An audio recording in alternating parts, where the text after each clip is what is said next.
পক্ষ থেকে নিশ্চয়তা দিতে চাই, খুনিরা যেখানেই পলাতক থাকুক না কেন, এই খুনের সাথে যত বড় শক্তি জড়িত থাকুক না কেন, আমরা নির্বাচিত হয়ে তাদেরকে 1 মাসের মধ্যে গ্রেফতার করে বিচারের আওতায় নিয়ে আসবো ইনশাআল্লাহ। আমাদের শরীফ ওসমান হাদি ভাই, তাকে কাশিবাবুর দোসররা দিনে দুপুরে গুলি চালিয়ে হত্যা করেছে।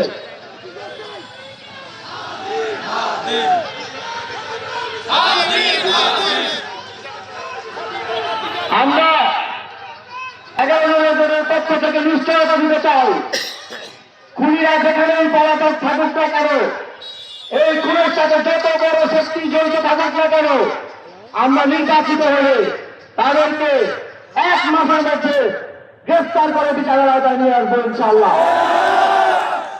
এবং বাংলাদেশে যারাই সরকার গঠন করবে তাদেরকে এটা কথা দিয়ে যেতে হবে যারা তারা ওসমান হাদির হত্যার বিচার নিশ্চিত করবে। আমরা শহীদ শরীফ ওসমান হাদির হত্যার বিচার নিশ্চিতের মাধ্যমে সন্ত্রাসীদের, গুপ্ত হত্যাকারীদের স্পষ্ট হুঁশিয়ারি দিতে চাই।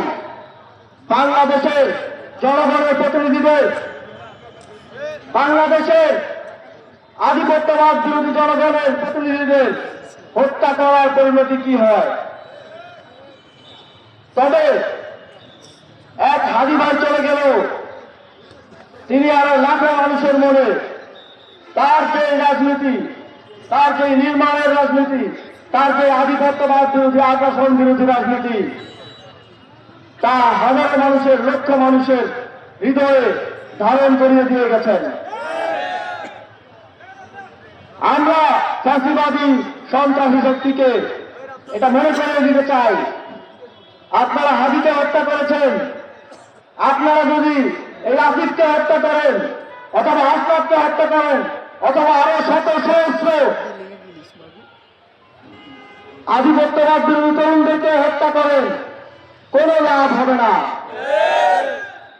আপনারা আমাদেরকে যত মারবেন, আমাদের মতো আরো লাখো লাখো তরুণ বাংলাদেশে জন্ম নেবে এবং একটি পুরো প্রজন্ম নিশ্চিত করবে আপনারা যেন কোনো ফর্মেটে আর এই বাংলার মাঝে ফিরে আসতে না পারেন।